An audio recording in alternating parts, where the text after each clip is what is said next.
el momento más feliz de su vida? Florinda. ¿El más triste? La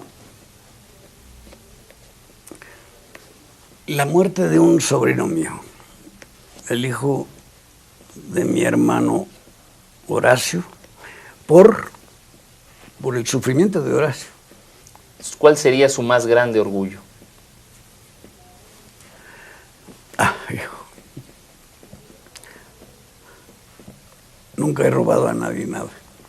¿Cómo le gustaría que lo recordaran? Que el público que nos está viendo lo recordaran a usted. Esa es una pregunta que siempre me ha dado cosa. Igual, que no hice daño. Que tal vez los ayudé a la gente a pasar algún momento amable, pero nada más, no, ninguna cosa espectacular. Conversaciones con David Estrada. Foro de discusión, análisis y entrevistas de temas políticos, sociales, culturales, artísticos y económicos. Conversaciones con David Estrada.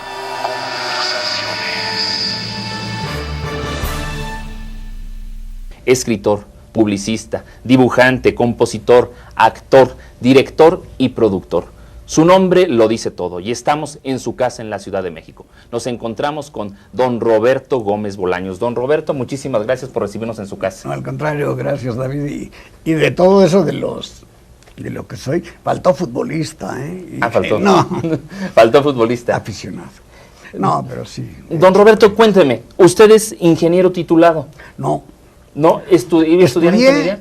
Estudié para ingeniero, pero estudié 2 años en la Facultad de Ingeniería antes de que estuviera en Ciudad Universitaria. Entonces estaba todavía en el Palacio de Minería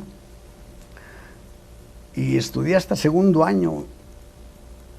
Sí me gustaba la carrera y me ha sido útil, aunque parezca... ¿Cuál relación hay entre la ingeniería y todo lo que usted ha practicado en esta vida? Entre otras cosas, la estructura dramática, sea para televisión, radio, cine, teatro, lo que sea, requiere de matemáticas. Hay un orden, sobre todo de una disciplina matemática. Entonces, para eso me ha sido utilísimo. Uno ingresa ahí con teoría de conjuntos, etcétera. El villano está entre los que saben esto, aquel está entre los que no saben. En fin, todo eso está estructurado, digamos, matemáticamente. Las matemáticas funcionan en todo y era la parte que a mí me gustaba, aparte de otras cositas como proyecciones, como perspectiva, para usar el chroma key en el que hacía yo muchos trucos con el Chapulín y que ahora envidio lo que hay, todo lo que hay de adelantado. Pero entonces me fue muy útil. Don Roberto, ¿en qué momento usted se da cuenta que la vis cómica, que la parte cómica es su fuerte en lo que es su vida? Pues es un poco vago esto. Bueno, en primer lugar porque, como decía usted ahí, David, fui, entre otras cosas, publicista. Digamos, entre lo relacionado con esto, fue lo primero. Publicista, luego escritor, durante mucho tiempo, y pensaba yo que seguiría siendo escritor únicamente toda mi vida. Me encantaba y me sigue gustando y creo que es la faceta más importante de lo que yo he hecho. Y tenía yo, sí, alguna vis cómica para escribir y por eso empecé a escribir comedia. Antes había yo escrito en un periodiquito en la Colonia del Valle, esta misma, y me había destacado por secciones humorísticas. Pero así una vis cómica, no sé si la tengo. ¿No sabes si la tengo? No, inclusive podría decir que envidio a muchos actores porque sus facultades o sus condiciones físicas son muy favorables para todo eso, para la risa, para la comedia. y yo he tenido que recurrir a pegarle duro y hacer que mis historias, mis guiones hagan reír. Es lo que ha hecho reír. Yo, bueno, y me rodeé además de excelentes elementos artísticos.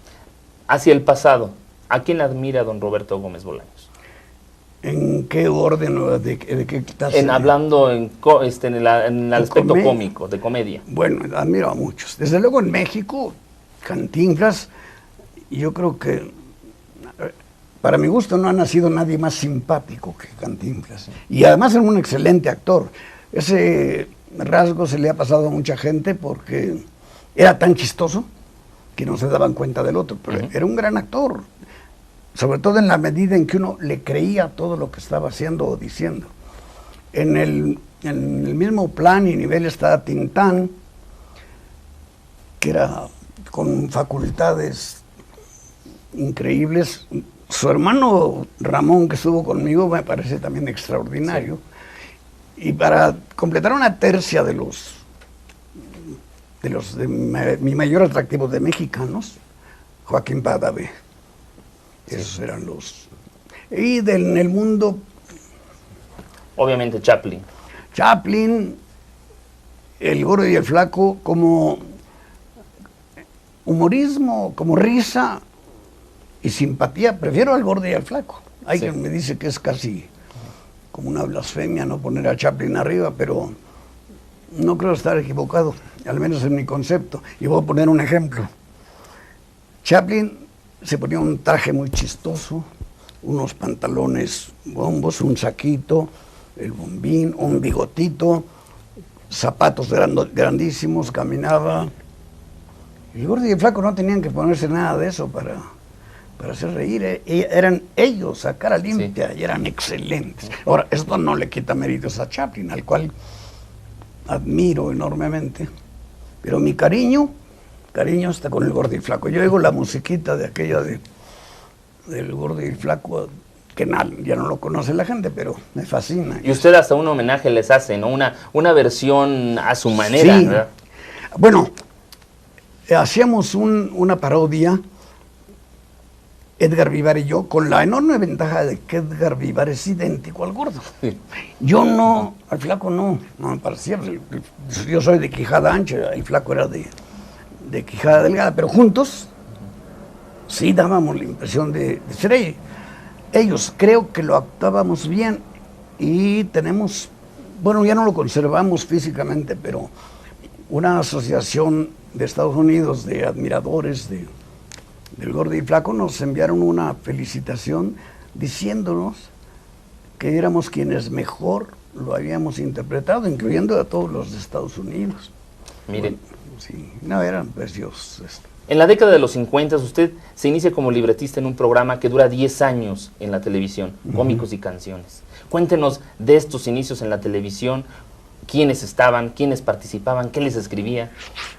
Bueno, yo escribía todo el programa en el que en mayor tiempo estuvieron Viruta y Capulina, pero pasaron también por ahí Manolín y Chilinsky, Pompín y Nacho Contla, que era sensacional, con Susana Cabrera, que era su prima, los Yorcis, Corona Yarau, mucha gente pasó ahí.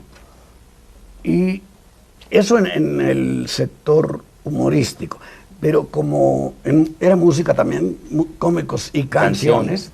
En canciones desfilaron la flor y nata de México. Estuvieron, por ejemplo, de trío, los Panchos, los Diamantes, los Haces con Marco Antonio Muñiz. Bueno, sería inacabable el número de excelentes cantantes que desfilaron ahí. Y también comediantes y todo eso. Y paralelamente, también ya en la década de los 60, a este programa se agrega el estudio de Pedro Vargas, donde también participa como libretista. Sí, este programa no lo empecé yo, lo comenzó mi compañero de trabajo y jefe directo en Publicidad Darcy, Juan Lozano, un excelente escritor y un excelente publicista, pero él tuvo una oferta muy buena en otro lado, se fue y yo heredé el programa de Pedro Vargas. Y lo escribí por mucho tiempo, eso sí. Todo, por ejemplo, toda la época en que el comediante era el Chino Herrera, otro excelente actor, todo lo hice yo. Y además todo el elenco eran Pedro Vargas, Paco Malgesto, León Michel en lo comercial, invitados también de toda clase. Estamos hablando de una televisión que se hacía en vivo, una televisión de la que pues hay muy pocos recuerdos ya grabados. ¿Qué ventajas tenía esa televisión a comparación de la de ahora o qué desventajas? Desventajas muchas, obviamente, pero tenía algunas ventajas y quizá eran anímicas, porque nos hacían esforzarnos más en todos sentidos y eso ayuda a superarse. Por ejemplo, antes no había ni siquiera apuntador electrónico, entonces había que memorizar y no había repetición porque no había videotape, era en directo, en vivo, y lo que salió, salió. Había muchos errores, algunos muy humorísticos, pero hicimos algunas hazañas. Voy a platicar rápidamente uno. Claro. Era un programa con Viruta y Capulina en el que se suponía que Viruta había tomado quién sabe qué cosa y se hacía gigante, pero enorme.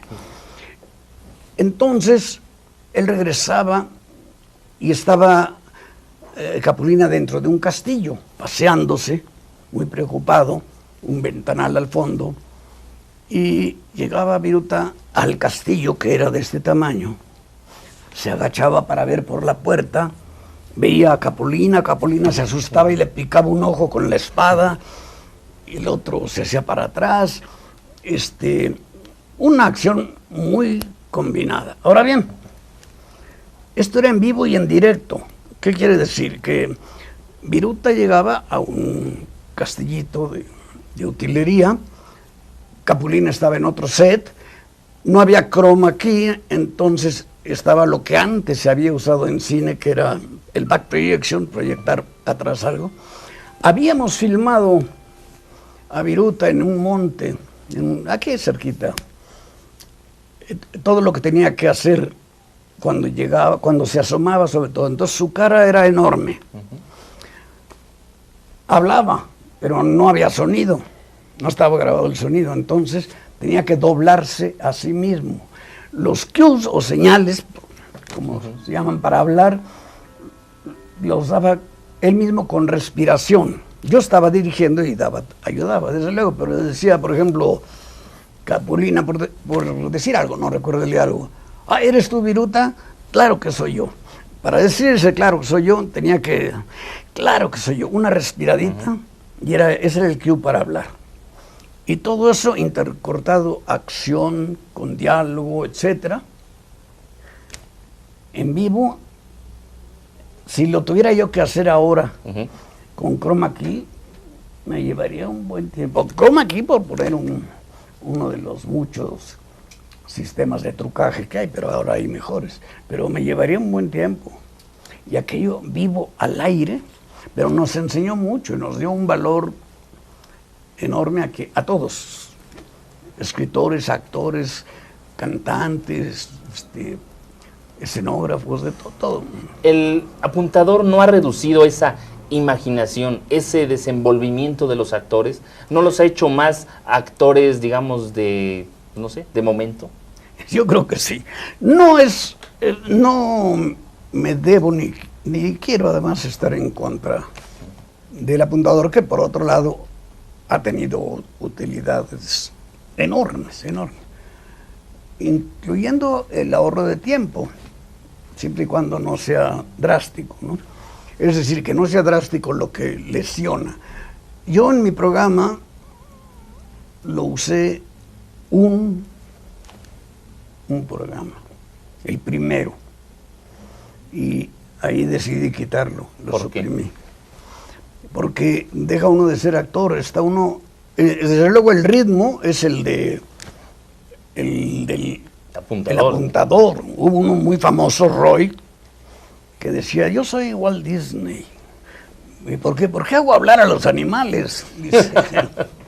Y había un poco de eso. Yo tenía una escena con Rubén Aguirre, en que yo había pedido muchas cosas de comer, y le decía yo esto al mesero, y entonces a Viruta, que estaba junto a mí, le decía, pero yo pago, ¿eh? Y él me decía, sí. Y yo lo veía, ¿cómo no? Protestó, ¿cómo no? Lo usual es que el otro diga, o no, ya te pago yo, ¿no? Y me quedaba viéndolo así, retándolo. Y quería hablar y no seguía. Y el siguiente parlamento mío era decirle al mesero, oiga, de todo lo que pedí, no más un cafecito. Y él estaba el apuntador, no más un cafecito, no más un cafecito, no más un cafecito. Y yo, ya te oí, pero yo quiero llevar mi tiempo, mi ritmo.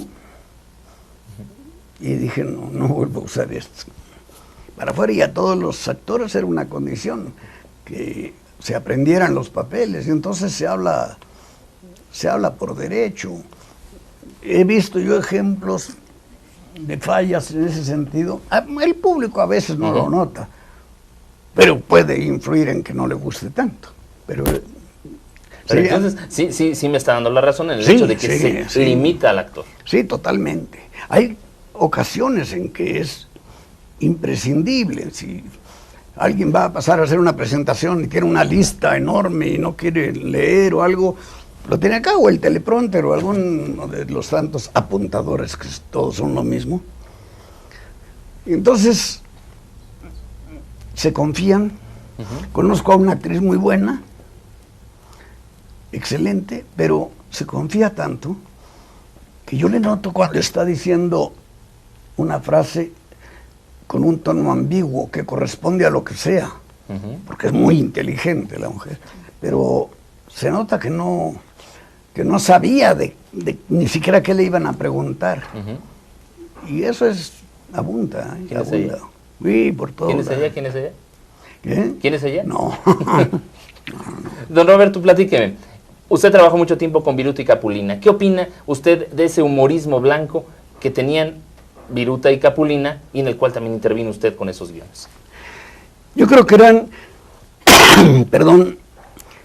mucho mejores de lo que ha opinado cierto sector de crítica.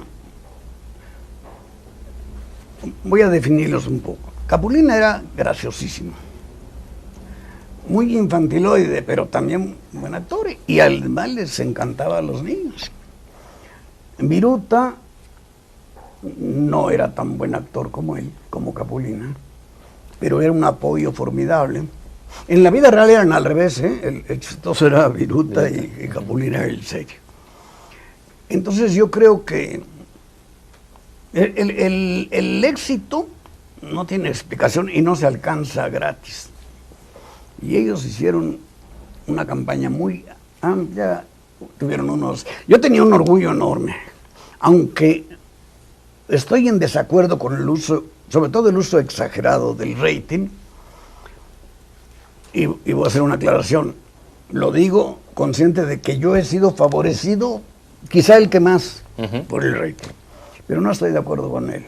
Sin embargo, algo significa. Yo tenía el orgullo de que Cómicos y Canciones y el estudio de Pedro Vargas peleaban el primero y el segundo lugar todo el tiempo. Pues para mí era un orgullo muy grande y me dio, me colocó en muy buen lugar para ser solicitado como escritor. Pero ellos eran eso, cantaban muy bien, muy bien cantaban. Y ya el ingenio y eso, pues sí, corría de mi parte, yo creo. Y tenía que...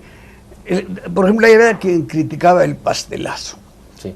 Y nada más porque era pastelazo, tal cual, un pastelazo, que un pastelazo podía ser una cubetada de agua o algo así. Cuando está bien hecho y aplicado con ingenio, es tan valioso como el mejor chiste de cualquier lado.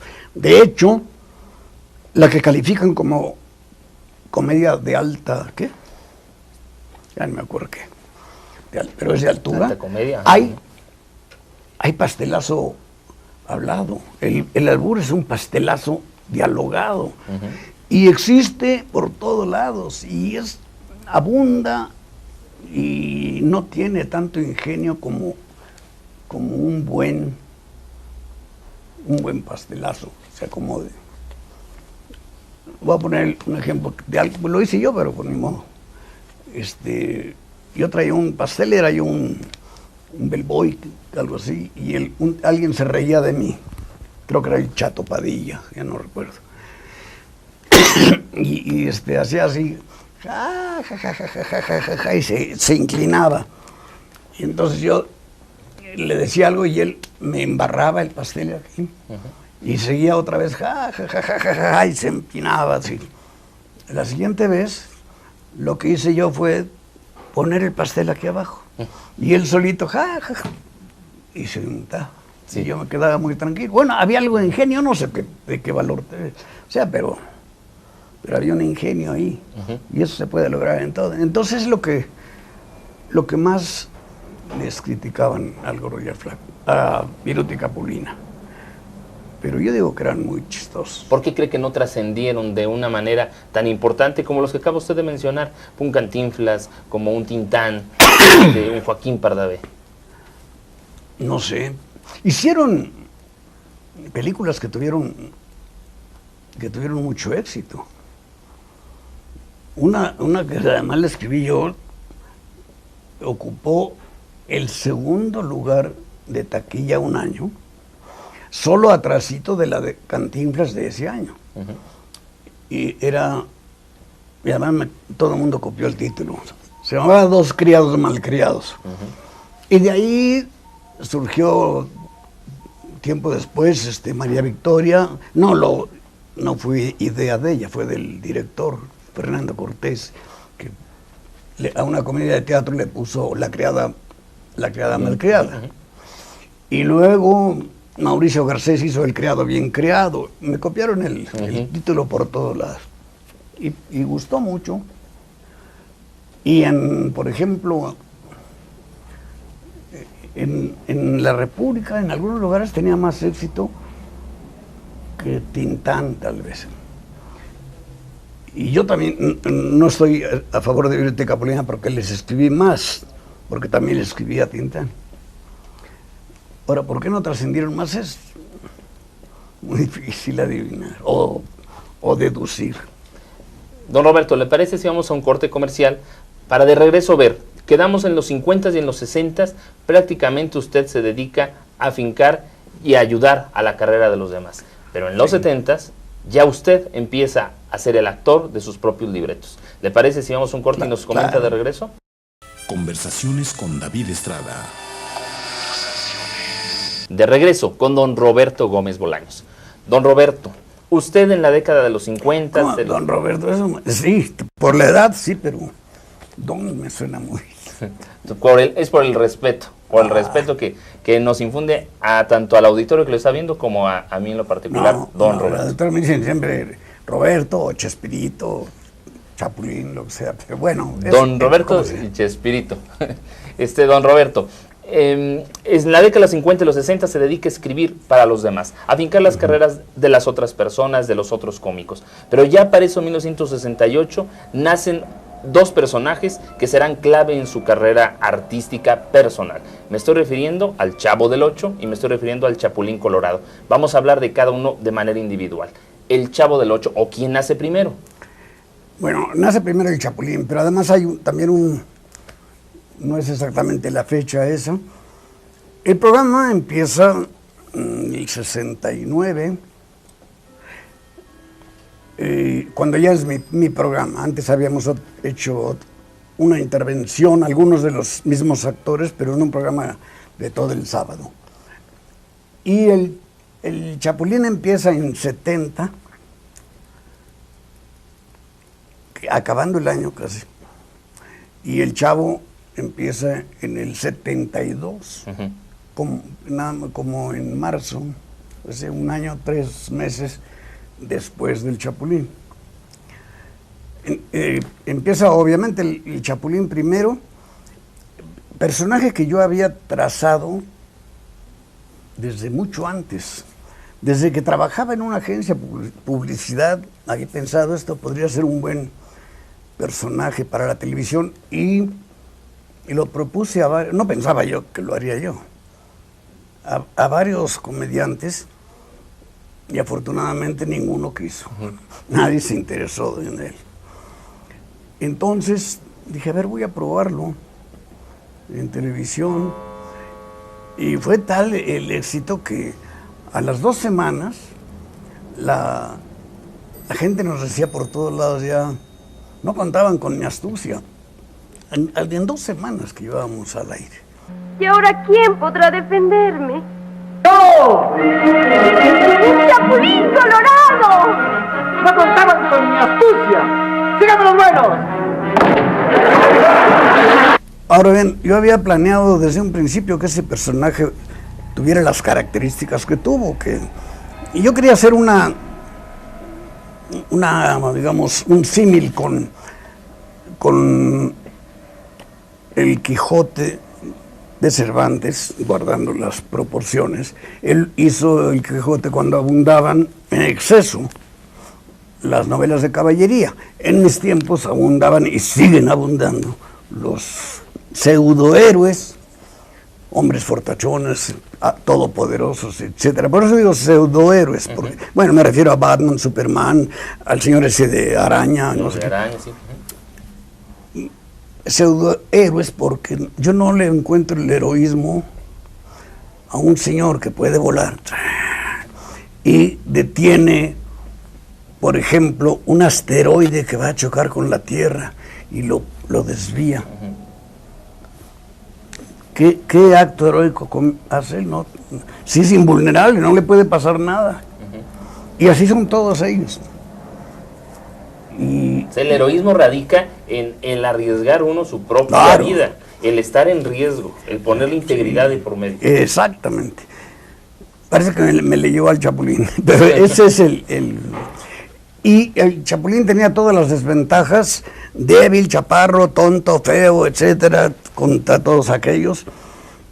Bueno, feo no, pero pero aparte, cuando había algo excepcional, era, por ejemplo, las pastillas de Chiquitolina, que lo hacían aún más vulnerable de lo que era. Le servía para colarse por abajo de una puerta, por alguna rendija X, espiar algo. Pero vulnerable era más, no solo no le daba más poder. Me voy a poner ese cinturón reduciéndome de tamaño con una de mis famosas pastillas de Chiquitolina. Observa. ¡Chamble! ¡No contaban con mi astucia! Su arma, el chipote chillón, no le hacía daño ni a un bebé. Bueno. ¡Aquí está el robot! ¡Quieto!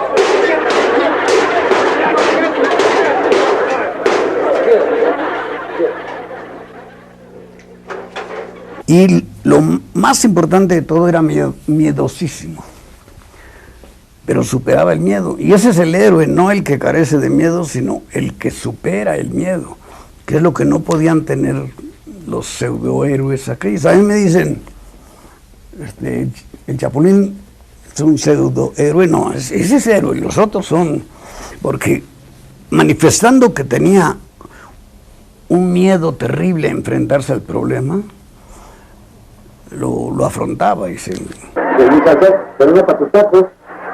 ¿Qué?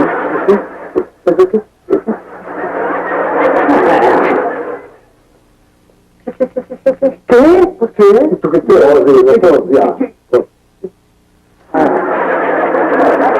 El programa transcurrió muy bien, se aunaba a una agilidad que me habían dado a mí los deportes. Practiqué muchos deportes, era yo ágil y todo eso lo aproveché en la grabación.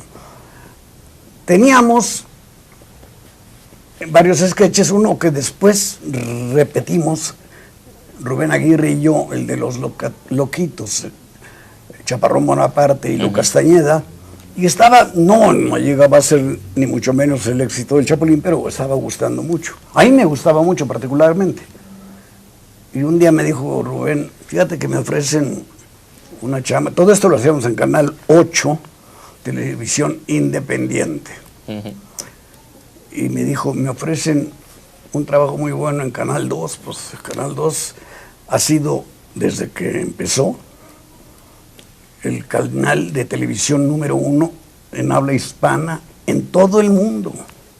Esto incluye a España misma, Argentina, cualquier país que quiera hablarse. Y le dije, si es bueno para ti, vete, pues, no voy a ser yo quien te detenga. Y si algún día quieres regresar, las puertas están abiertas. Se fue y yo tenía que sustituir el sketch. El actor no se debe sustituir a ese tipo de personajes. Entonces dije, ¿qué hago? Había yo hecho un programa, un sketchito de los que yo llamaba sueltos, porque no había continuidad de semana tras semana, y con un niño, que hacía yo un niño pobre, y con un vendedor de globos que hacía Ramón Valdés, que me encantaba cómo lo hacía, qué bárbaro. Sí. Era el prototipo de lo contrario de cómo se concibe a los globeros. Todo el mundo los supone como el señor que adora a los niños. Ramón era lo contrario. Yo le preguntaba, por ejemplo, señor, ¿son globos? Y me decía, no, son cabezas de niños idiotas que anduve cortando en la calle. Ay, yo me asustaba. No, hombre, ven acá, sí, son claro que están globos, mira, no estás viendo. Ah, sí. ¿Y los vende? No, los saqué a pasear. Y así era todo el personaje. A mí el que me hacía reír tremendamente era él. Entonces me había sobrado material y dije, pues mientras se me ocurre algo, hago un sketchito con el material que me sobró. Y me volvió a sobrar y a la siguiente semana hice lo mismo y luego a la tercera, y ya por ahí me di cuenta de que estaba gustando mucho. Entonces ya le puse el nombre del Chavo. Y a Ramón lo mandé a la vecindad como Rondamón. Le puse a María Antonieta de las Nieves como su hija, la Chilindrina. Intervinieron casi inmediatamente Carlos Villagrán como Kiko, Florinda como Doña Florinda. Bendito sea Dios que la tuve. Sí. Angelines Fernández, varios más. Y regresó Rubén Aguirre a ser el profesor Girafales. La gran diferencia es que el Chapulín Colorado fue todo muy bien planeado. Todo estaba fríamente calculado, sí, para decirlo bien. Y el Chavo no, el Chavo fue improvisado y empezó a crecer a una velocidad y hasta un tamaño que nunca me imaginé. ¡Qué bonita vecindad! ¡Qué bonita vecindad! Es la vecindad del Chavo, no valdrá medio centavo, pero es linda de verdad. Superó al Chapulín, sobre todo en un aspecto fundamental que es valiosísimo, en captar el cariño del público. El público empezó a encariñarse del Chavo. Hemos hecho, hicimos giras por toda América, Latinoamérica, menos Cuba. Pero en todos lados rompimos los récords de entrada y en todos lados nos hacían unas manifestaciones de cariño, sobre todo. Claro, los recordamos, ¿cómo no? Por ejemplo, subirse al escenario a darme una torta de jamón o unos zapatos, porque veían que los que traía el Chavo estaban muy viejos y así, pero era un cariño increíble. Y luego en la calle, taxistas que no nos cobraban, o la cuenta en un restaurante que la podía haber pagado el dueño o algún otro comensal que estaba por ahí, mexicano o extranjero. Entonces ganó el cariño del Chavo, de la gente. Ese fue el arranque de los dos. Háblame de estos elementos que componen al personaje. Estamos hablando de un barril, de una gorra, de una camisa a rayas, de un pantalón corto, de esos zapatos, de tantas y tantas palabras, ¿no? Se me chispoteó todo eso. ¿Cómo se crea todo este personaje y cómo es que llega a adentrarse dentro de, pues, el cariño, el afecto personal de Roberto Gómez Bolaños? también fue así paulatino, no lento, pero sí por partes. El ir añadiendo personajes, características de vestuario, por ejemplo, con pocos cambios. La gorrita, que es una gorra que no se usa en México, Distrito Federal. La usan más parecida en Perú, pero me servía para tapar un poco la cara. Yo estaba muy viejo cuando empecé. ¿Sabe cuántos años tenía cuando hice la primera vez El Chavo? 42 años. La primera vez. Entonces, pues me tapaba un poquito arrugas o las pecas también me hacían un poco niño. Yo nunca pretendí que la gente creyera que yo era un niño, sino que aceptaran que era un adulto interpretando a un niño. Pero ayudaban esas cositas. Luego, que fuera niño pobre, porque así empezó desde un principio, y carecía de muchas cosas, pero al mismo tiempo tenía un par de tesoros. Uno, el más grande que puede existir, que lo tiene a todo el mundo: la vida. Estaba vivo el Chavo, y tenía optimismo también, a veces se emocionaba y brincoteaba, y íbamos a jugar por un jueguito, cualquier cosita así, se emocionaba muchísimo, cosa que ha perdido un poco la gente, ya no se emocionan con algo sencillo. El Chavo explotaba de emoción. El movimiento se lo copié a una de mis hijas, a la tercera de mis hijas, Tere, que así lo hacía papá. Oye, y luego, muy nerviosa, así brincoteando, etcétera. Kiko, cuidamos a los detectives que estaban investigando que mataron al muerto. ¿Sabes? Lo demás, pues, fui adaptándole, inclusive ropa que me llevaban del departamento de vestuario. Algunas las fui cambiando, mejorando la apariencia, no la calidad, al contrario, que se viera más pobre. Alguna característica como de los tirantes, hacerlos por el mismo lado los dos. Y luego el barril, por ejemplo, llegó a crear una pequeña confusión. Gente que me decía, ¿vives en el barril? Y yo decía, no, se aclaraba en los programas, pero obviamente no en todos, ¿no? Decía, no, yo vivo en el 8, y no se sabía dónde estaba el 8 o quién estaba en la casa del 8.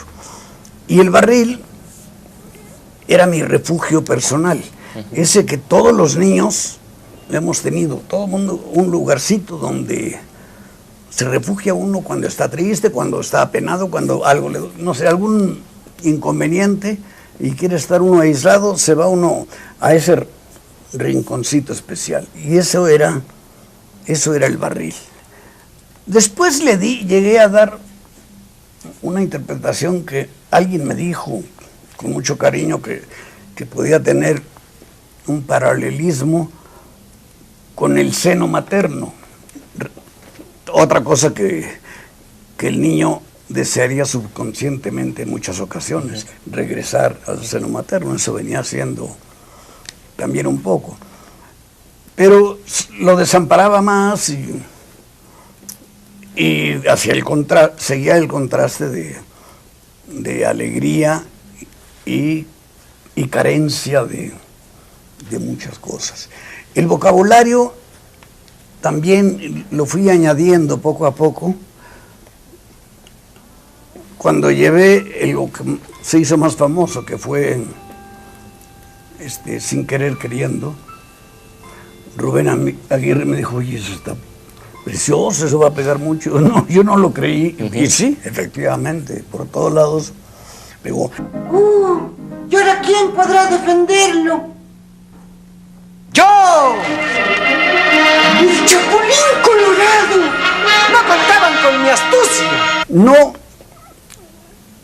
No cambié más que una que otra cosita de palabra. Bueno, algunas mal pronunciadas, como lo haría cualquier niño, y más un niño de ese contexto social, ¿no? Pero otras cosas, chispoteó, pues... ¿Qué es chispotear? Decían, se me chispó, se me escapó de las manos y yo lo cambié un poco, se me chispoteó, fue sin querer queriendo. Cuando alguien me objetó el sin querer queriendo, y ese sí tenía yo la respuesta desde el principio. Hay contrastes que refuerzan lo que uno quiere decir. Voy a poner un ejemplo.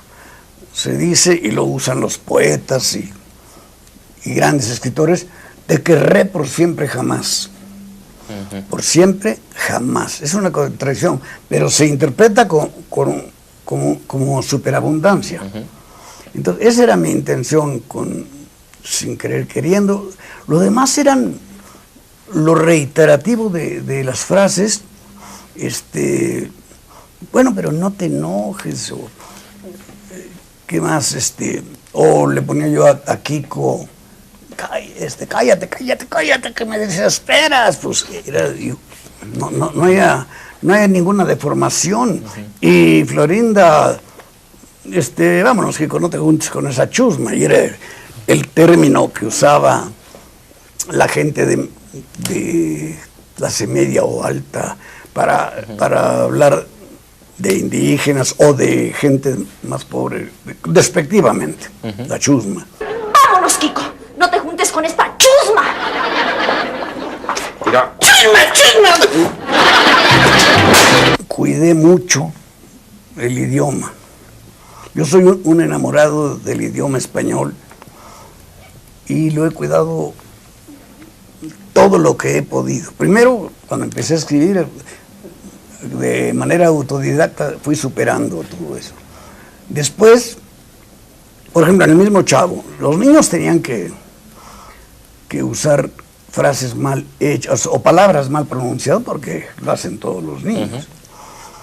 Y el Chavo decía, por ejemplo, costen, no decía conste, costen.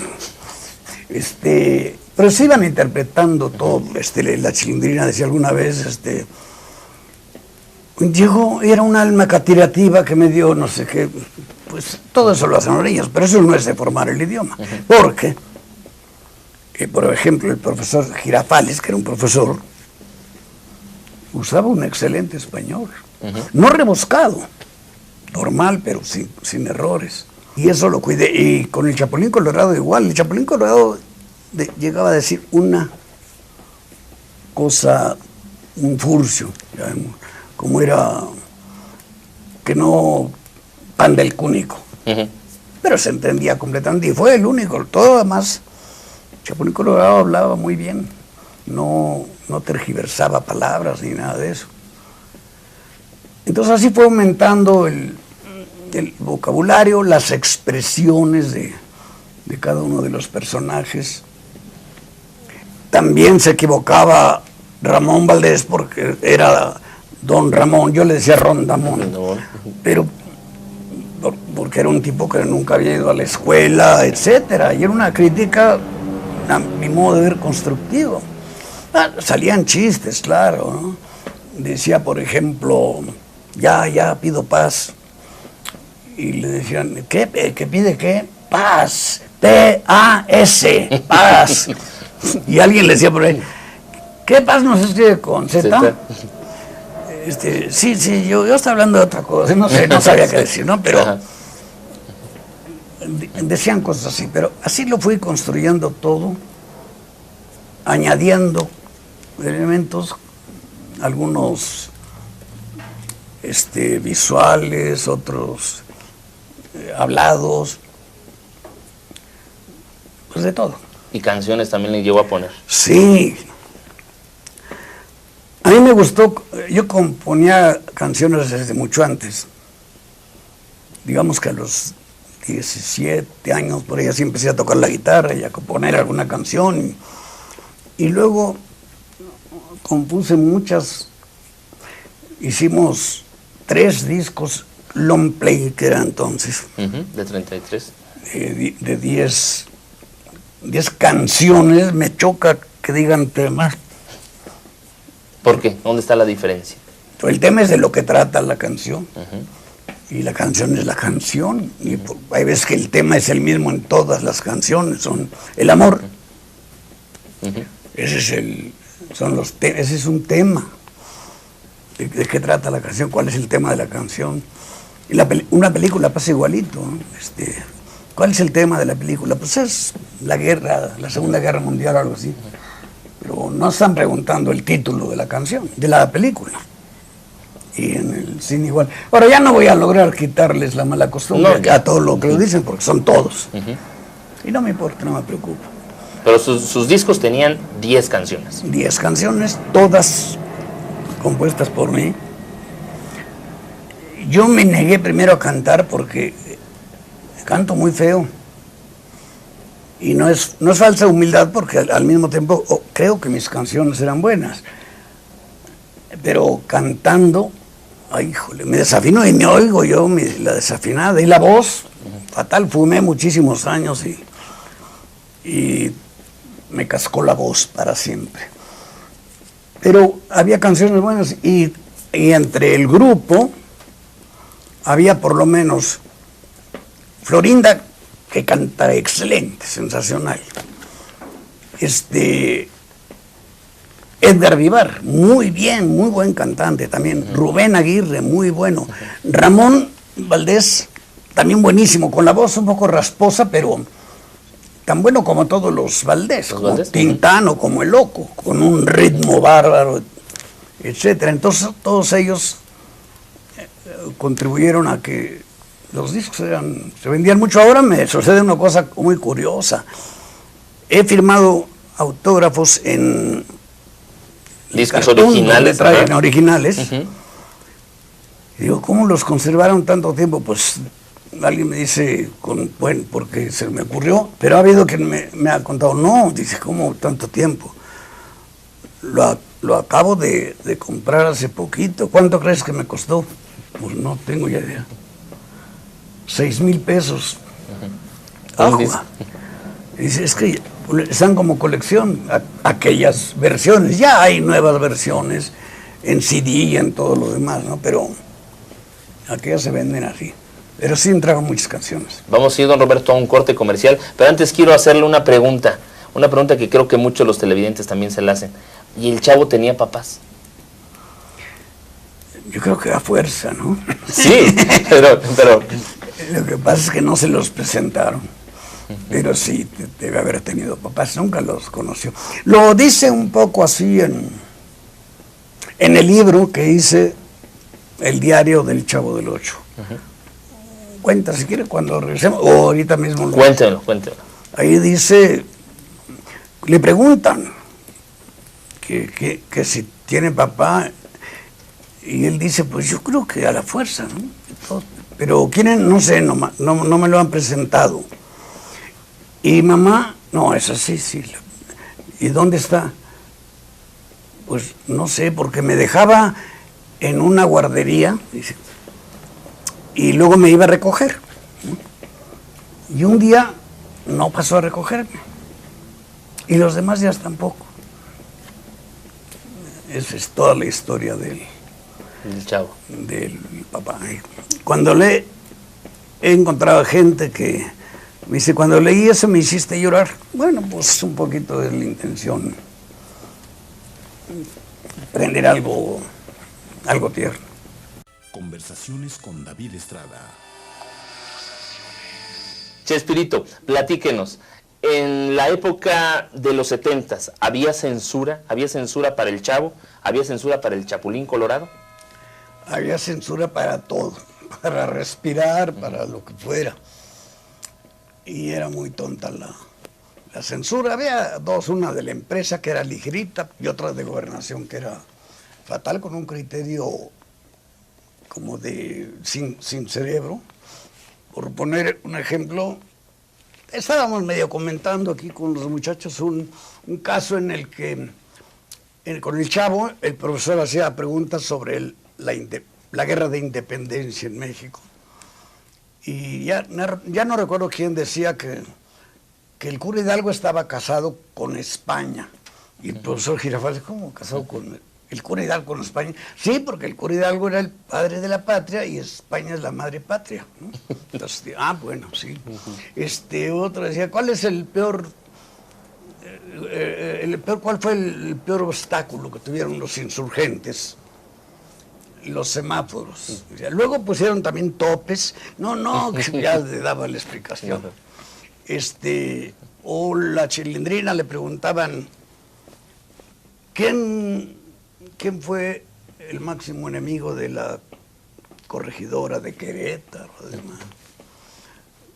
Y decía, su peinadora. Era su enemiga total, porque le hacía un peinado horrible. Y decían que era burla a los héroes, como si...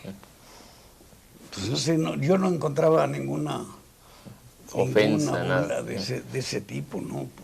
No, Kiko, el cura Hidalgo no era casado. Ah, no, sí, cómo no. En el libro de historia dice Don Miguel Hidalgo y Costilla. Sí, pero Costilla era su segundo apellido. Claro, porque Hidalgo no estaba casado con Lolita, ¿verdad? Por supuesto que no. Estaba casado con España. Exacto. Sí estaba casado con España porque España es la madre patria y el cura Hidalgo es el padre de la patria. No, es que esa vez sí de plano le dije al señor Azcárraga, dame permiso de decir estas cosas y si hay una multa la pago yo. Y me dijo, tú dilas, y si hay multa la pago yo. Y no pusieron la multa. Ahora, este era uno de los ejemplos suavecitos. Había otros que uno decía, híjole, qué cerebro tienen estos cuates. ¿Pero de otros programas o de los suyos también? De los míos, A ver, pero... cuéntanos.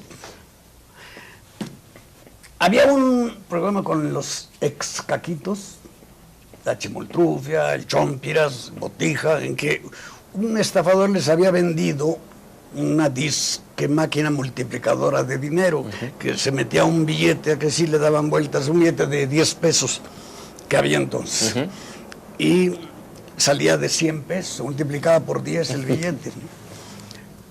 Y entonces estábamos viendo cómo se manejaba eso, y Botija era el que no creía. La Chimoltrufia y yo, seguros de que era buena la maquinita. A ver cómo funciona, mira, agarras el billete, sí, lo metes por acá, le das vuelta a la manivela y sale, era de 10 pesos, sale de 100. ¿Sabes? Porque subrayaban lo que debía suprimirse, que sugerían que, no sugerían, ordenaban, que se suprimiera. Sí. La frase en que decía, por aquí lo metes. Eso. ¿A dónde se fueron a pensar esos cuates? ¿A dónde se fueron a meter? A meterse. No, y así había de esas una multitud. No podía decir que las ubres de la vaca. Y yo decía, entonces, ¿qué pongo? ¿El busto? ¿O qué? Cosas tan idiotas como eso, ¿no? Cuando ve uno los programas en que la tendencia ya se fue al revés, se pasó la mano. Pero siempre es mejor porque finalmente la gente habla así. Pero esas cosas tan ligeritas y de todo tipo de prohibiciones, no se podía decir que alguien iba al excusado. ¿No se podía? No. Como si no fuera nada. Como si no fuera la gente. Todo era así, Eran faltas a la moral. Faltas a la moral, pero con una exageración terrible. Yo tenía mi autocensura, que puede ser la peor, la más fuerte, pero yo tenía un objetivo, no hacerle daño nunca a la gente. Pero yo sabía cuál era y la picardía misma no hace daño, aunque sea más fuerte. Por ejemplo, se lo dejaron, no, ni siquiera lo quitaron. Decía, el profesor Girfal estaba hablando de qué era, de la Torre de Babel. Y decía, ahí fue donde se separaron las lenguas. Y la Chilindrina preguntaba, pues, ¿qué estaban haciendo? Y no lo captaron ese. Y ese lo leyeron y pasó tal cual, como si nada, ¿no? Y había otros así también, o algunos, para desmentir un poco a quienes pensaban que yo escribía para niños, nunca lo hice. Y decía, "Ay, es para todos". Y voy a poner un ejemplo en ese mismo programa, casualmente, con Edgar Vivar, de ñoño. Primero decía el profesor Girafales, contaba, ahí a Adán y Eva cuentan que los expulsaron del paraíso, y Chilindrina decía, claro, por no pagar la renta. No, hombre, no, sí. En primer lugar, se podría decir que ellos eran los dueños del paraíso. Y ñoño preguntaba, ¿dueños del paraíso? Sí. Lo que habrán pagado de predial. Híjole, preocupadísimo. Pues eso solamente lo entiende un adulto, no claro, un niño. Un niño no sabe qué es el predial. Entonces, pero sí había mucho de eso. Don Roberto, ahorita que comentaba usted de que no quiere ofender, no ha querido ofender nunca a nadie, yo recuerdo y me gustaría que contara esta anécdota de la popis, que inicialmente usted la presenta, sí. Cuéntelo usted. Sí, yo la ponía, había yo visto a alguna niña por ahí que hablaba un poco así, gangoso, que dicen, ¿no? Y entonces el primer programa que apareció como sobrina de doña Florinda, los dos papeles los hacía ella. Y entonces una carta de un señor que me dijo, yo no me perdía tus programas, pero ahora con esto, me detalló a qué se refería. No lo volveré a ver porque tengo un hijo que tiene este problema y ahora en la escuela todos sus amiguitos se burlan de él. Y yo dije, en la torre, qué metida de pata he dado.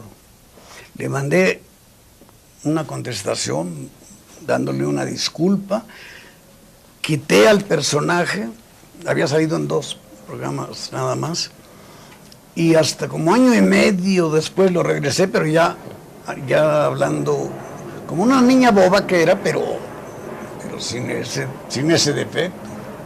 Sí. Y así corregí varias otras cositas, ¿no?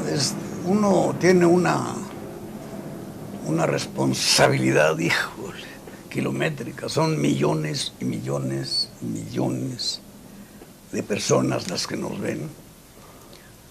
El cálculo con mis programas era, hace mucho, era cada semana, voy a hacer una aclaración. El número que voy a decir no corresponde a diferentes personas. Si alguien veía el programa lunes, martes, miércoles, jueves y viernes, aunque fuera una persona, contaba por 5. Bueno, pero en esa proporción se llegaba a ver que eran 6 millones de personas a la semana. Eso, cuando se da uno cuenta de lo que significa eso, 6 millones de personas a la semana. Pero hace mucho, ¿eh? Ya debe ser ahora muchas veces mayor. Mucho más. No estaba como ha estado después en Angola, en España, en Grecia, en China. ¿No? Entonces, doblada esos idiomas. Doblada, sí. ¿Y usted los ha visto doblados esos idiomas? Algunos. He visto al portugués, claro, primero, que es el portugués de Brasil, que es el que va a Angola. Al ruso, al chino, francés, alguno más por ahí, no recuerdo muy bien. Pero era muy, pues a mí me daba mucha risa porque oír no sé, en lugar de, ¿y ahora quién podrá defenderme? Estoy hasta la matrusca, o no sé, algo así, no sé qué, ¿no? Pero, bueno, me sonaba muy raro. Pero, muy bien, en Brasil escogieron a los que doblaban excelentemente, porque las voces eran parecidísimas. Conmigo no era un actor, eran 2, uno que hacía el Chavo y otro que hacía el Chapulín u otros personajes. Pero eran igualitos, hasta yo decía, hijo, es mi voz. Y estoy hablando en otro idioma. ¿Y cómo decían chispoteó en todos esos idiomas? No me acuerdo. No, vi uno en un cassette, me incluyeron eran como 5 entonces, pero nomás traía una parte, no venía todo. Sí. Vamos a ir a un corte comercial, me están pidiendo este corte. De regreso usted acaba de hablar de Angola y vamos a hablar de varios de los países que el Chavo y toda la caravana de artistas que usted encabezaba recorrieron, los éxitos que tuvieron en el mundo, ¿le parece? Conversaciones con David Estrada. Chespirito, platíquenos de el Chavo del Ocho y más bien fueron las caravanas del Chavo del Ocho las que empezaron a recorrer lo que es América Latina. Es la primera vez que los artistas mexicanos comienzan a exportarse, por decirle de alguna manera. Yo tengo unos datos que le quiero recordar, como en 1977, 2 veces se llenó el estadio de fútbol de Santiago de Chile, con 80,000 personas. El mismo día. El mismo día, dos funciones, o sea, 8 y 8, 160,000 personas. El Luna Park en Argentina con 25,000 personas también se llenó. 14 funciones consecutivas en el Madison Square Garden de Nueva York. Todo esto hazañas que pocos artistas han podido igualar. El Chavo y toda la caravana recorren América Latina. Cuéntenos de esto.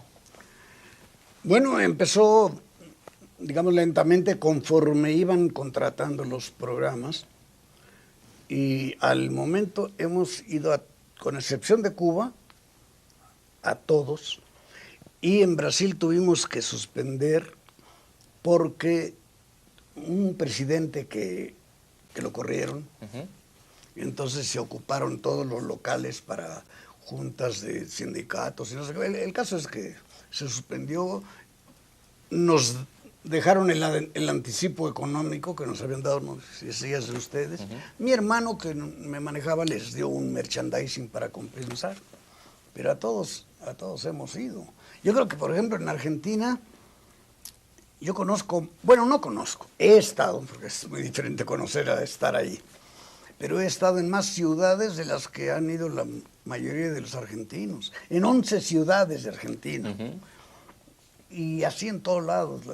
Lo de Chile, antes de eso, era llegar al aeropuerto y del aeropuerto al hotel de Santiago, que eran no sé cuántos kilómetros, 17 o algo así, una valla ininterrumpida de gente que estaba saludándonos, recibiéndonos, y fuimos a lugares, Antofagasta, Arica, que está pegado ya a Perú, que hay que pasar por un desierto, al sur hasta Concepción, desde luego Valparaíso, Viña del Mar, en el lugar donde se efectúa la Quinta Vergara, que nos decían, están locos, esto nada más lo llenan en la final de la OTI.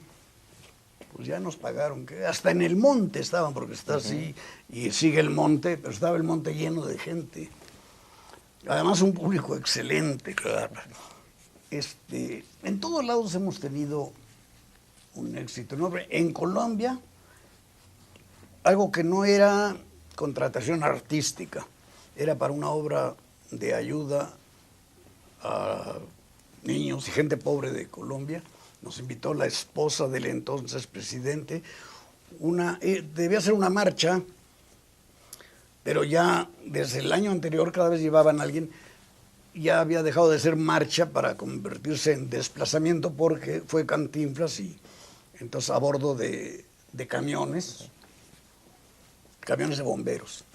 Y luego fuimos nosotros también, y también camiones de bomberos. Ahí íbamos adelante la esposa del presidente, doña Nidia Quintero de Turbay Ayala, que era el presidente entonces. Luego en cada otro carro, Florinda, Rubén Aguirre, todo el elenco, el que continuaba ahí, desde luego.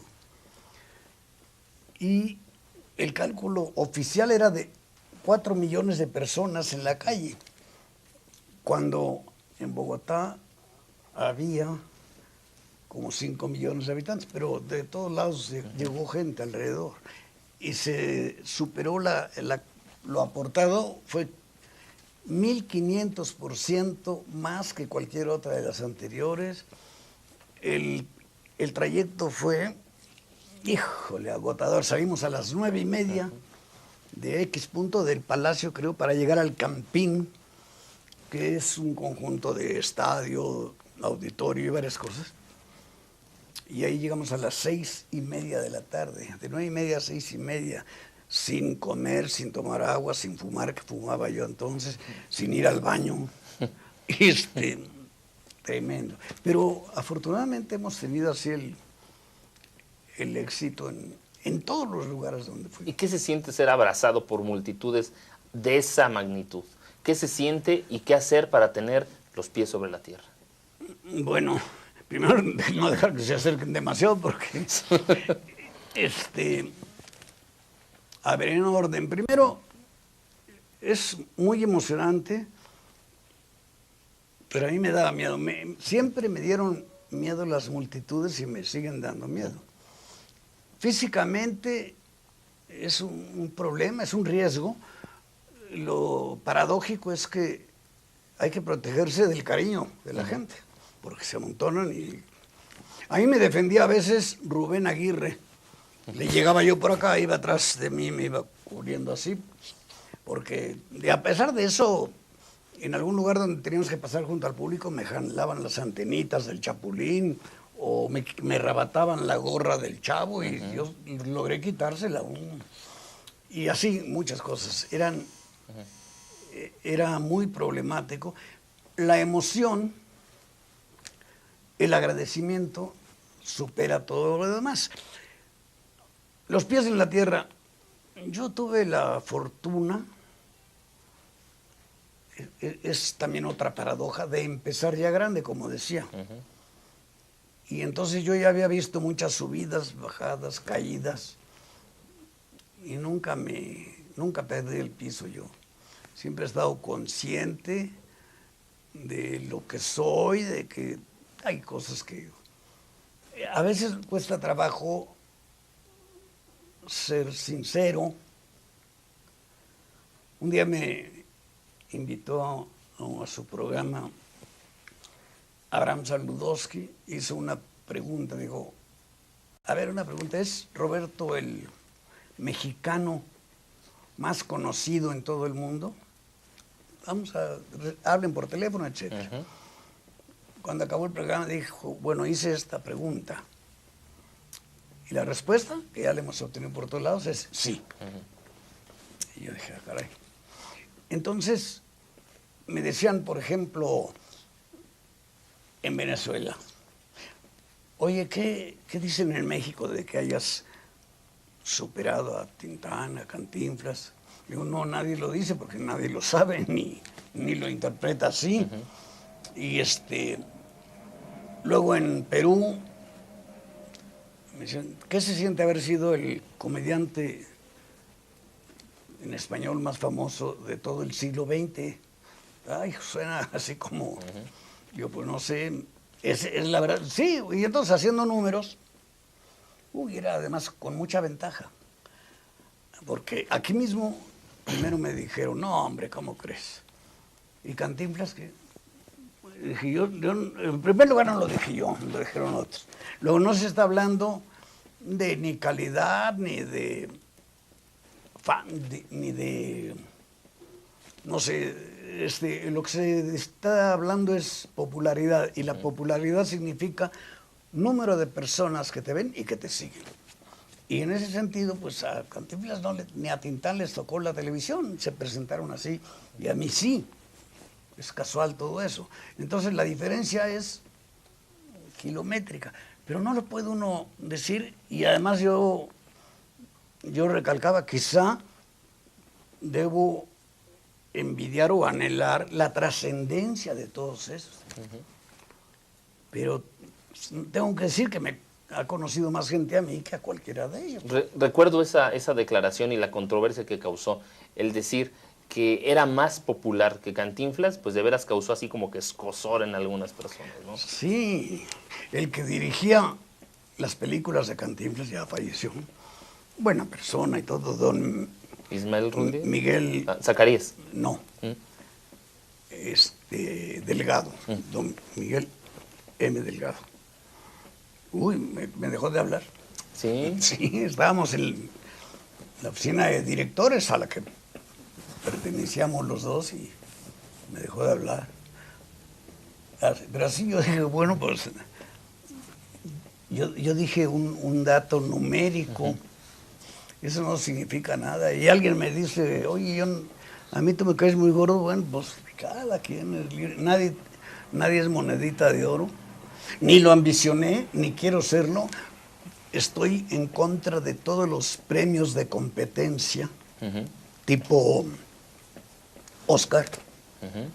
¿Cómo pueden decir? El mejor actor del año fue fulano de tal, por tal película. Digo, y si esa película la hubiera hecho Mengano, tendrían que haber hecho lo mismo porque no, tampoco se puede decir el mejor corredor es el de, ¿cuál? ¿El de 100 metros o el de 10,000? Pues, cada quien en lo suyo, ¿no? Y no se pueden competir haciendo series. Entonces, todos los premios de competencia, aparte de que son interesados, yo ni los... me dieron muchos, pero ya... ¿Le han dado hace una semana? No, pero estos últimos sí, porque no ha sido de competencia, no he estado compitiendo. De trayectoria. Es un premio a tu trayectoria. Me van a dar otro pronto. Y bueno, eso digo, no estoy compitiendo ni robándole a nadie su fama y su prestigio. Es una cosa personal, pero yo sé que lo raro conmigo y con mi grupo, porque yo tampoco me siento solito, sino todo un grupo, es no queriendo competir, pero sí haber establecido una comparación con lo que no nos correspondía. Voy a poner el ejemplo. Eso de que las muchachas bajen y se mueran, eso pasa con los jovencitos galanes del momento, o con los que no son del momento, como fueron los Beatles o los Rolling Stones, todo eso. Pero con nosotros se desmayaban. Las chavitas se metían a nuestro cuarto en los hoteles. Sí. Y pues teníamos que pedir que las sacaran casi a todas. No, casi a todas. Casi a todas.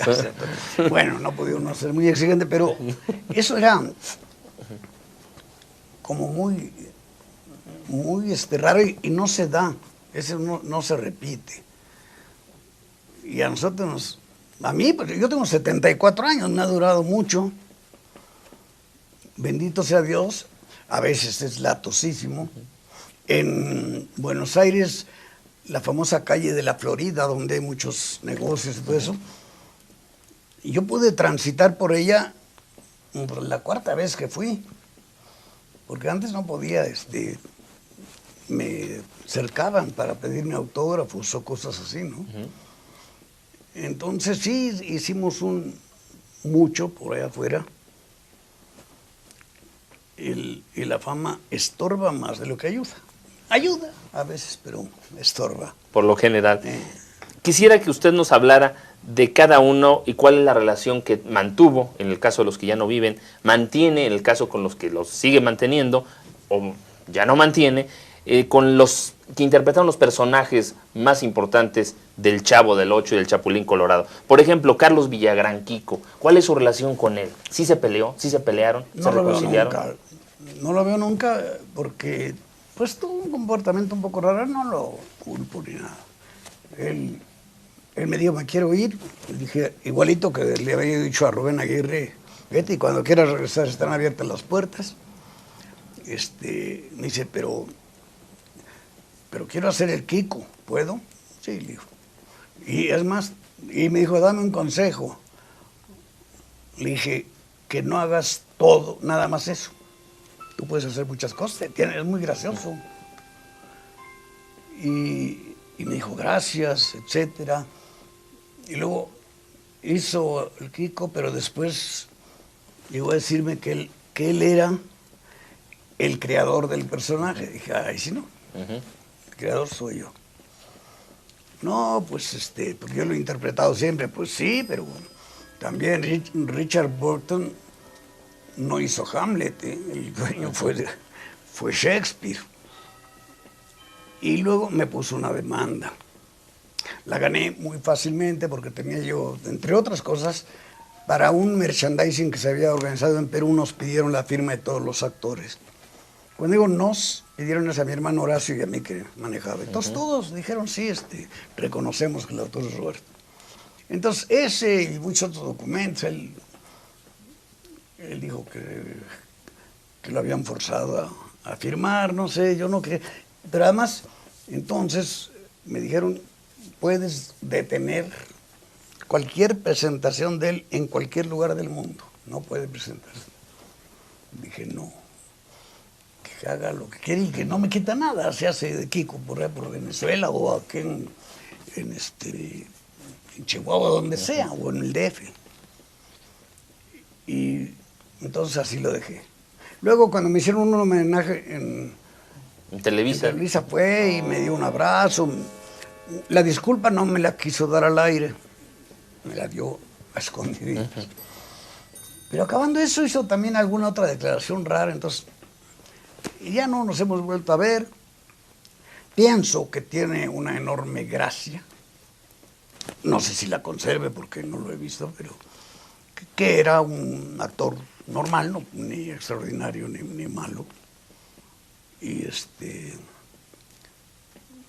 que se porta un poco mal conmigo en ese sentido, pero no me quita nada. ¿Le duele, le incomoda que le haya tratado así? Sí, las cosas duelen, porque las traiciones, es una traición pequeña.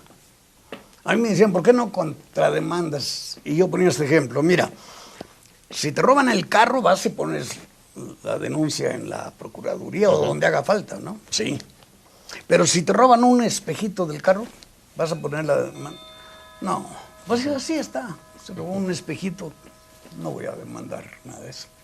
Nunca lo hice y tiene permiso para presentarse donde quiera. No está escrito, pero se lo dije ahí, se lo repetí y se lo he dicho y jamás he intervenido en una presentación. Mi mami diario me da un llegaderazo. Si tanto te gustan, yo te doy otro.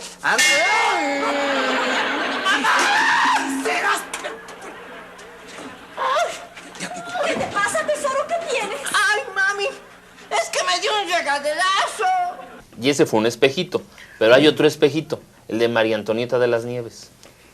Ese me duele un poco más, porque está copiando a Carlos, mal inducida por alguien. También la he dejado, no solo le he dejado actuar como Chilindrina, sino por todos lados. Voy a hacer también una pequeñísima comparación. Un día me llamó Emilio Escargamilmo y me dijo, oye, vino Carlos Villagrán a decir que quiere hacer un programa con Kiko. ¿Das tu autorización? Le dije, sí. ¿Cuánto quieres cobrar por los derechos? Le dije, no, nada, nomás que pongan, agradezco a Roberto Gómez Bolaño la autorización para usar el personaje de su creación. Y dijo, muy bien. Y luego regresó y dijo que no aceptaba esa condición, que porque él era el creador. Entonces ya le dijeron, pues, adiós, se fue. Con María Antonieta, 2 veces surgió algo así.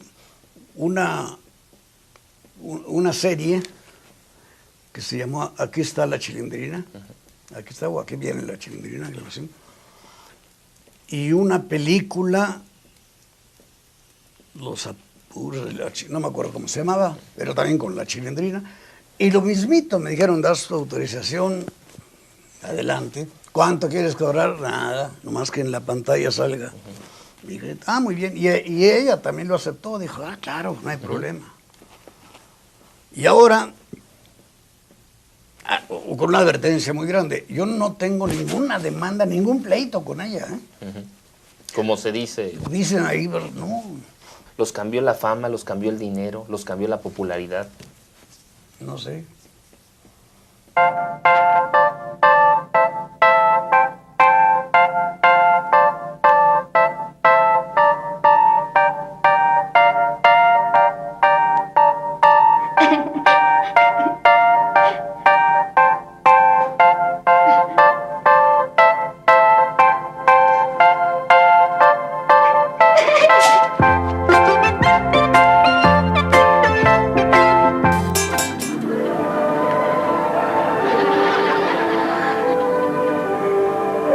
Girafales.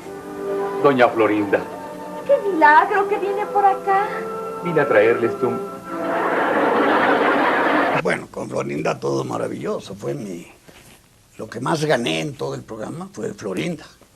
Claro, ese era el Mucho otro más, tema. mucho más que la fama, que el dinero y que la popularidad y todo. No, todo los dejo a cambio de Florinda. No, eso fue. A ver, cuénteme, ¿cómo el chavo se enamoró de doña Florinda? Desde que la vi y la oí hablar, la oí actuando así, de lejos. Desde entonces, nomás que había impedimentos, yo estaba todavía casado y tenía que respetar. Y además, lo más vil que he encontrado yo a veces en este ambiente es el que da empleo, trabajo, a cambio de la cama. Es vil eso. Y yo nunca quise envilecerme de ese tipo. Entonces, la conocí todo eso, pero pasaron como 8 años para que se diera el encuentro. Muy lentamente, pero entonces eso fue lo mejor. Pero también otros, Rubén Aguirre, que lo conocí. A ver, ahora, Rubén Aguirre. Fue el primero que conocí, porque venía de Televisión Independiente, Team de Monterrey, en compañía de uno con el que había yo trabajado desde Televicentro, un productor, un señor alcador, su recuerdo porque ya falleció, Sergio Peña, que fue el esposo de Kipi Casado durante un buen tiempo, un tipo maravilloso, bueno como él solo. Él me abrió 1000 puertas, y me llamaba, y confiaba en mí y me empujaba. Y trajo a Rubén Aguirre y desde ahí empezamos a hacer amistad y a trabajar y a hacer cositas. Y excelente en todos sentidos, como actor, como persona, como todo, como amigo. ¡Papi! ¡Papi! ¡Tú tuviste la culpa! ¡Sí! Lo mismo puedo decir de Edgar Vivar. Edgar Vivar. Ese aparte es un actorazo bárbaro, Edgar Vivar. Tal vez el mejor del grupo, no sé, no quiero hacer muchas comparaciones, pero un gran actor y muy responsable también, con problemas físicos por su gordura. Estuvo también Angelines Fernández, que fue una gran estrella, porque además con muchas películas con Cantinflas y con muchas otras cosas, pero se adaptó muy bien. Ah, bueno. No, yo creí que habían adivinado que les traía estos regalitos. Y algunos que llegaron después, bueno, mi hermano Horacio, que hacía Godínez, que él empezó muy tarde a actuar, pero pudo haber sido excelente, era muy gracioso. Y era gracioso, pero no hizo mucho. Ya falleció también. Murió también el Chato Padilla, que era otro hombre excelente, excelente así, con un trato sensacional. Bueno, me salté, digamos, a Ramón Valdés. Que hemos hablado de él. Hemos hablado más, y para mí nadie me hacía reír tanto como Ramón Valdés. Puede ser que ni Tintán, su hermano, ni Cantinflas. Ramón tenía una gracia superior. Nada más que no le interesaba, él no quería figurar. Él quería ganar su dinerito seguro para el otro, y nada más. No tenía ambiciones artísticas, pero era excelente, excelente. ¿Es la revista del Chapulín Colorado? No, es un diploma de buena conducta. Pues se parece a la revista del Chapulín Colorado. Es la revista del Chapulín Colorado. Pero desfilaron también muchos, y que ha sido con papeles eventuales. Ofelia Guilmán, un monstruo en el buen sentido de la palabra, como actriz, como todo esto. ¿Cuándo decide dejar al Chapulín y dejar al Chavo y retirarse de interpretarlos? Fue más o menos al mismo tiempo, pero primero dejé al Chavo, porque ya era demasiado, pues, las arrugas. Tengo, por ejemplo, la ventaja de que no me salen canas en la cabeza. Aquí sí me salen en la hora. Pero esto, y nunca me he pintado el pelo. Hay quien me pregunta si... Pero de todas maneras ya se ve más grotesco, entonces yo al Chavo lo dejé antes. Después el Chapulín, por la actividad física. Yo hice muchos deportes y yo podía echar el salto del tigre para a través de una ventana, colgarme, tirarme, hacía 1000 cosas. Y ya no. Empecé a perder la facultad de hacer todo eso y ya no convenía seguir. Y además, cuando uno se aferra a un glorioso pasado, puede ser muy peligroso, puede ser dañino, hostigar y hacer comparaciones. No, esto no era lo que yo veía era bueno y esto ya no.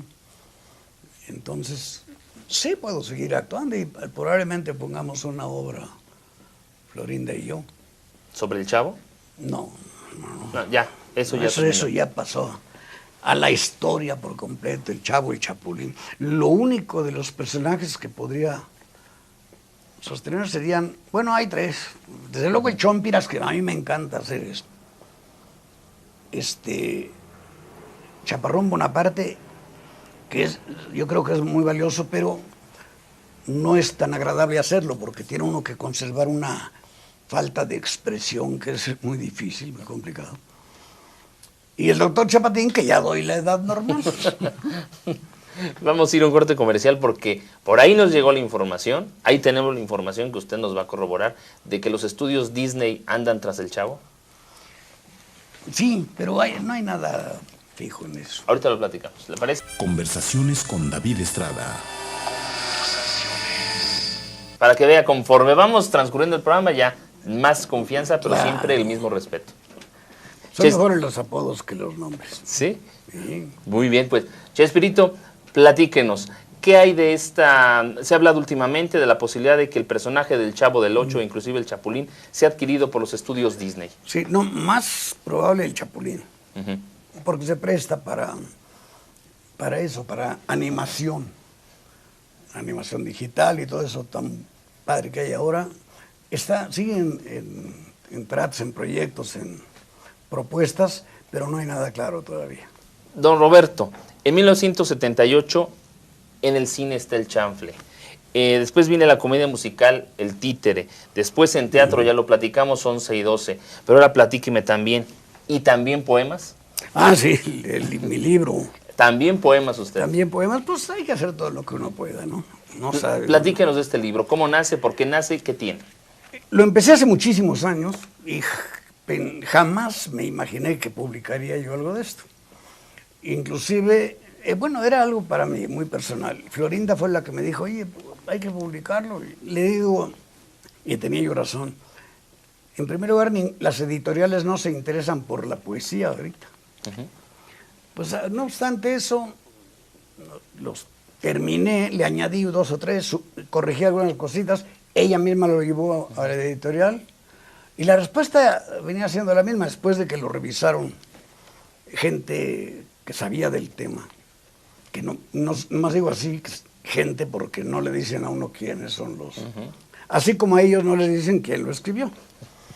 Y dijeron, pues efectivamente no estamos publicando poesía, pero esto está diferente y está muy bueno. Diferente curiosamente porque son poemas a la antigüita con métrica, rima, etcétera. Y dijeron, pues vamos a publicarlo. Bueno, ya hicimos el arreglo y todo. Y me dicen que le ha ido muy bien.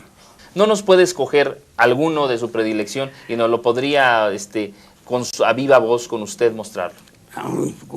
Lo leo, porque no me los he aprendido. Claro que sí. A ver, se llama Terrorista. No te conozco. Por tanto, no puedo saber si fuiste modelado con el triste barro que humedece el llanto. ¿Jamás escuchaste un canto? ¿Quiso la triste fortuna que tuvieras como cuna la más pobre de las chozas? ¿Nunca acariciaste mozas bajo la luz de la luna?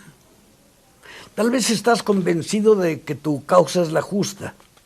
Tal vez solo te disgusta el hecho de haber nacido. Y tal vez hayas tenido justificada razón para sentir aversión contra toda autoridad, leyes, padre, sociedad, jefe, maestro, patrón. Pero escoges un tirano que pague todas las culpas y no existen ya disculpas que puedan frenar tu mano. No hay retorno, pues no en vano piensas que eso te propicia la suficiente franquicia para destrozar el yugo, siendo tú el juez y el verdugo que aplicará la justicia. Y echada quedó la suerte del tirano repulsivo cuando el fatal explosivo dictó sentencia de muerte. Pero también quedó inerte un niño que nunca odiaste.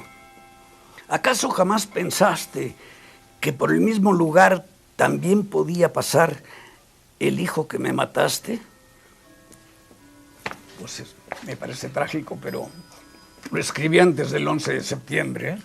Mire, don Roberto. Y ahí estuvo hay de todo, hay humorismo y hay tragedia, crítica, burla, algunas cositas, en fin, de todo. Cómprenlo porque está muy barato, además no sé cuánto, pero es muy baratito, está chiquito. Claro que sí, don Roberto. Vamos a ir a un corte comercial para regresar a la parte final del programa. Y yo le voy a decir los nombres, algunos nombres que yo quisiera que usted relacionara con una palabra, la primera que se le ocurra. ¿Le parece? Sí, siempre me ha parecido muy curioso ese tipo de preguntas porque aparte yo soy lento para todo. Yo sé que va a ser ágil. No. Elsa Bolaños Cacho. Uy. Papá, mamá, hermana, amiga. Pero tiene que ser una sola palabra. Diga las que quiera. Ah, bueno, todo eso. El Chavo. Niño. El Chapulín. Héroe. Chaplin. Genio. Cantinflas. Simpatía, pero... Capulina. Simpático. Florinda Mesa. Todo lo positivo. Televisión. El super invento. Dígame una colección. ¿Una colección? Que tenga. Bueno, tengo estampillas, nada más que no he podido dedicarme a ellas, pero tengo algunos ejemplares buenos. Para los que sepan de estampillas, por ejemplo, la serie Pro Universidad, son buenos. Sí. Una frase, su frase favorita. Híjole. Síganme los buenos. Un lugar, su lugar favorito. Mi casa. Su disco más escuchado. Ay, caray. No sé, algo de José Alfredo. El autor más leído. Autor.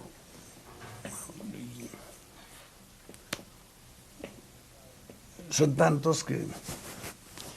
¿A quién pongo? Roberto Gómez Bolaños. Me he leído muchas veces. La película que más lo ha impactado. También son muchas, pero...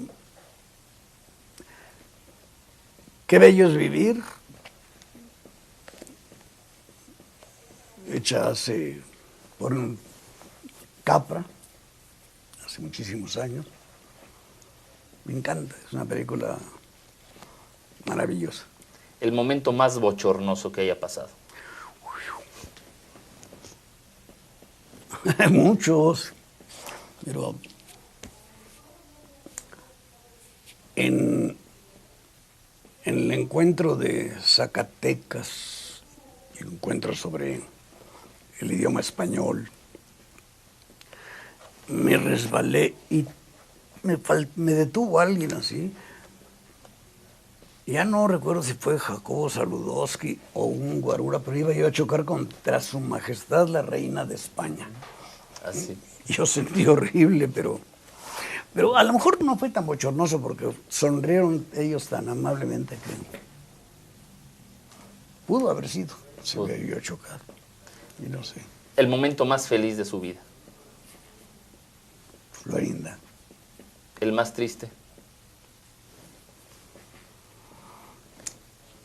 La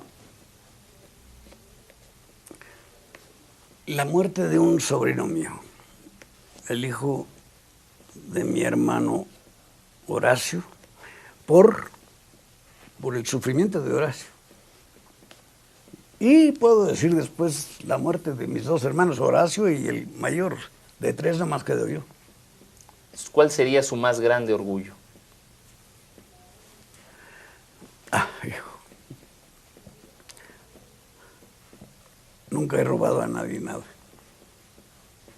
Y finalmente, en esta parte, díganos cómo le gustaría que lo recordaran, que el público que nos está viendo lo recordaran a usted.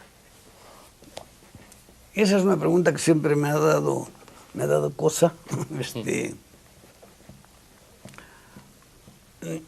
Igual, que no hice daño.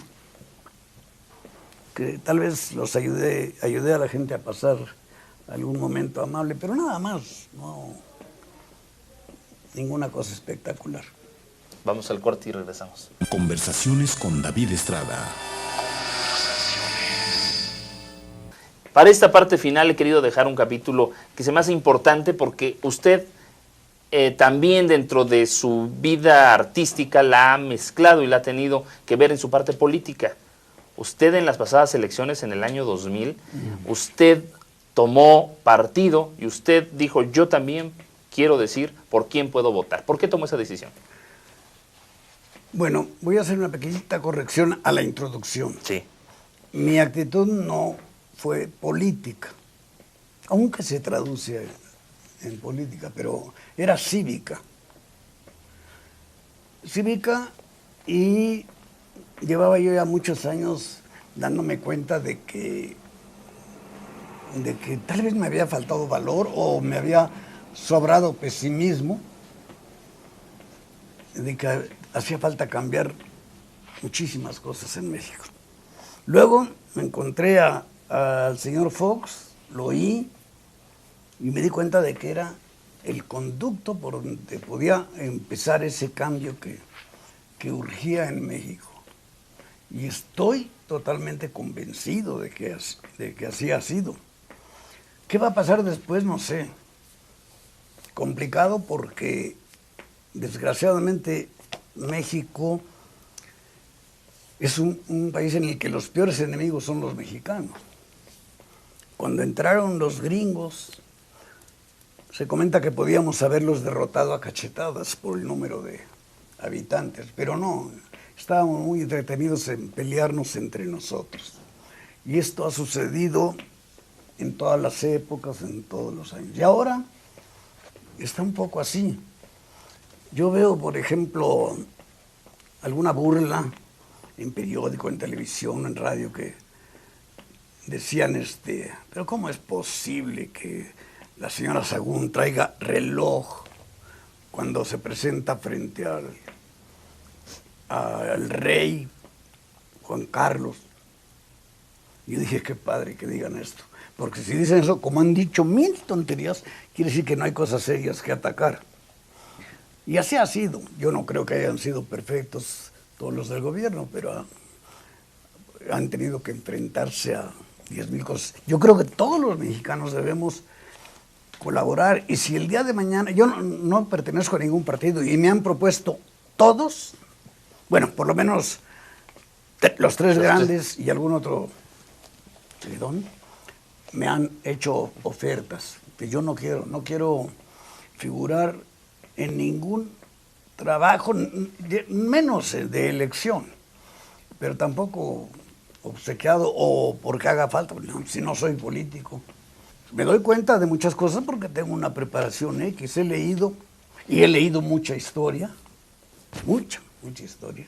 Había el chiste ese viejísimo de las langostas, que había escogido su langosta buena, viva, y le dijo al del restaurante, oiga, se está escapando la langosta que escogí. No se preocupe, son langostas mexicanas. ¿Y eso qué? que si alguna va destacando, las demás la jalan para abajo. Sí, así es. Es muy triste, pero así es. Entonces yo consideré que debía yo intervenir, lo hicimos, Florinda y yo hicimos un par de comerciales. Nos dimos cuenta de lo rudo que vendría, pero luego nos dimos cuenta de que vendría el triunfo. De lo rudo que vendría porque, por ejemplo, estábamos en Cancún, Florinda y yo, cuando la hermana de ella, que vivía allí, nos dijo, fíjense que va a venir el señor Fox a un meeting. Y dijimos, pues es el que nos gusta, vamos al meeting a ver qué pasa. Nos costó mucho trabajo llegar porque había más gente que nunca de las que habían ido a cosas semejantes. Ahí él tuvo una gentileza muy grande porque me vio, me llamó. Él no habíamos tenido jamás un contacto de nada. Y le dijo a la gente, yo sé que no vinieron a verme a mí, que vinieron a ver a Chespirito, pero pues también qué bueno, ¿no? Pero nadie sabía que estaba yo allí ni nada, ¿no? Era una gentileza vil. Bueno, pues en el periódico un editorialista dijo, ahí estaban Chespirito y Florinda Mesa, a los cuales llevó Vicente Fox, pagué mi boleto, mi estancia y la gasolina para ir a verlo. Además me pagaron nada de nada. Y una vez nos invitaron a Los Pinos a comer, nomás Paco Ortiz, el señor Fox, Florinda y yo.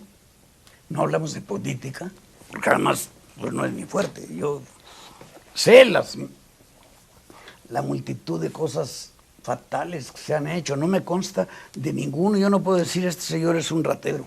Me imagino de muchísimos que deben ser algo así o peor. Pero nada más. Y seguiré insistiendo. Ahora, ¿con quién será el próximo? No sé. Hay candidatos por todos lados. Casi tengo descartado por quién no. Eso sí, lo tengo casi. Pero por quién sí, el que parezca ofrecer algo patriota, algo mexicano, algo que nos hace falta, que no se peleen por partidos, sino a favor de México, que hay una propuesta de cualquier partido y gana en el Senado o en la Cámara de Diputados a favor de su gente, pero no del país, pues está del coco. Pues don Roberto, se nos acabó el tiempo. Se nos ha pasado rapidísimo, no sé usted. Gracias, David. No, sí, muy bien. Yo le quiero agradecer, y quisiera dejarle las últimas palabras, que usted al auditorio del Bajío que lo está viendo, les mande un saludo que estoy seguro que lo están esperando y que les gustaría muchísimo que usted pudiera... ¿A cuál le habló esta camarita? A esta cámara. Un saludo con todo el agradecimiento de un actor, escritor y otras cositas, al que han favorecido. Muchas gracias. Pues gracias, don Roberto. Muchas gracias por habernos recibido. Y estamos en la casa precisamente de don Roberto Gómez Bolaños. Análisis y entrevistas de temas políticos, sociales, culturales, artísticos y económicos. Conversaciones con David Estrada.